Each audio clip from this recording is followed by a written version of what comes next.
মেসেঞ্জারে ব্লক দিলে ব্লক খুলবেন কিভাবে সেটি দেখাবো আজকের ভিডিওতে। অনেক সময় আমরা একে অপরকে ব্লক দেই, সেই ব্লক দিয়ে পরবর্তীতে আমরা খুলতে পারি না। আজকে আমি দেখিয়ে দিব কিভাবে সেই ব্লক গুলো খুলবেন। আপনাকে কেউ ব্লক দিলে সেই ব্লকটি আনব্লক কিভাবে করবেন, ফোন স্ক্রিনটি লক্ষ্য করুন, আমি দেখিয়ে দিচ্ছি। এরকম ইম্পর্টেন্ট ভিডিওগুলো পেতে আমাকে ফলো করতে পারেন। আপনারা চাইলে ভিডিওটি শেয়ার দিয়ে আপনাদের টাইম লাইনে রাখতে পারেন, পরবর্তী অবশ্যই আপনাদের কাজে লাগবে। Let's check it out. যদি আপনাকে কেউ ব্লক দেয়, সেই ব্লকটা আনব্লক করার জন্য আপনার ফোনে ফেসবুক অফিসিয়াল অ্যাপসে আসবেন। এখানে আসার পর থ্রি লাইন অপশন আপনারা ক্লিক করবেন। দেখুন সেটিং অপশন আছে, এই অপশনে আপনারা ক্লিক করবেন।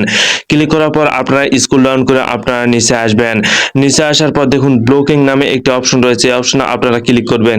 দেন ডান পাশে দেখুন মুনিরা আক্তার, তার পাশে দেখুন আনব্লক নামে একটা অপশন রয়েছে, আনব্লক অপশনে আপনারা ক্লিক করবেন। ক্লিক করে দেখুন এখানে আনব্লক অপশন লেখা আছে, এই অপশনে আপনারা ক্লিক করবেন। ক্লিক করলে এই আইডিটা কিন্তু আনব্লক হয়ে গেছে। এখন থেকে ওই আইডির সাথে আপনারা কথা বলতে পারবেন। এখন থেকে ব্লক আপনাদের ওই আইডি থেকে খুলে গেছে। That's it.